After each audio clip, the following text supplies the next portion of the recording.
Excellencies, ladies and gentlemen, this annual observance honors and celebrates the life and achievements of Dag Hammarskjöld. And I'm glad that we continue to persist in trying to shed light on the circumstances of his death. We owe him a great debt. Dag Hammarskjöld not only believed in the United Nations, he inspired so many others to believe in it too. And we need that spirit more than ever today.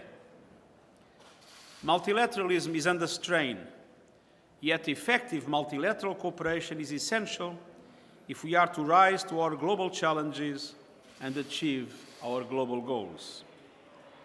Hammarskjöld understood that the United Nations, like our world, is not perfect, but he knew it is indispensable. However, it is only as strong and effective as its members and we the peoples allow it to be. And this is why he said, and I quote, "Everything will be all right, you know when people, just people, stop thinking of the United Nations as a word Picasso abstraction and see it as a drawing they made themselves." As Secretary General, I am committed to understanding and interpreting this complex drawing so it is clear to all people everywhere what it represents. At its root, the United Nations stands for hope, hope for peace, prosperity, and dignity for all. And we have a plan, the 2030 Agenda for Sustainable Development, that can help to get us there. But we all need to believe in the way that Dag Hammarskjöld believed, that our dreams and goals are possible. And as we open a new session of the General Assembly, let us be inspired by Dag Hammarskjöld to fulfill the dream and pledge of the United Nations Charter. Excellencies, ladies and gentlemen, this annual observation honors Dag Hammarskjöld. His example, his life, his testimony should guide us in the next General Assembly session and forever. Thank you very much.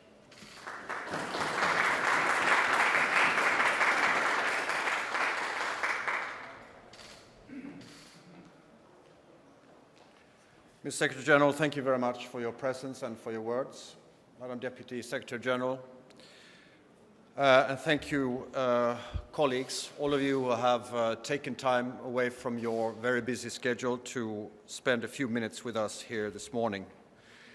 I have spoken here before about the significance in the history of my country of Dag Hammarskjöld. The fatal day the plane he and his staff was traveling on went down was perhaps our Martin Luther King or John F. Kennedy moment. In the ever more complex and tense world of the early 60s, televised in black and white in the quiet living rooms of my country, the loss of the active and moral leadership of Dag Hammarskjöld left a void that was soon filled with anxiety. Dear friends, we still do not know the exact circumstances surrounding the fateful plane crash in Ndola on September 17, 1961. The eminent person report requested by the Secretary General and the General Assembly will soon be published, and I humbly ask for continued cooperation by all states, and in particular those that may still possess information relevant to the issue, to cooperate fully. We are in the meditation area of the UN building, so let's reflect on our duties. We look around us here and we're reminded of people who have lost their lives in the quest for peace and dignity for others. We honor them by laying down wreaths and through prayers, but do we honor them in our daily work?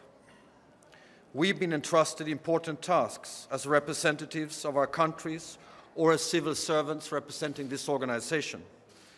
As we prepare for the high-level UN General Assembly, this is a moment to reflect on how we, each one of us, can honor the memories of Dag Hammarskjöld and the others whose names are inscribed in the walls in this room. Let's recall the preamble of the Charter. to save succeeding generations from the scourge of war, to reaffirm faith in fundamental human rights, in the dignity and worth of the human person, in the equal rights of men and women, and to promote social progress and better standards of living and life in larger freedom. What is our role as individuals in ensuring the fulfillment of these objectives and restoring trust in this organization? As permanent representatives, as negotiators, as members of an executive board or of the Security Council.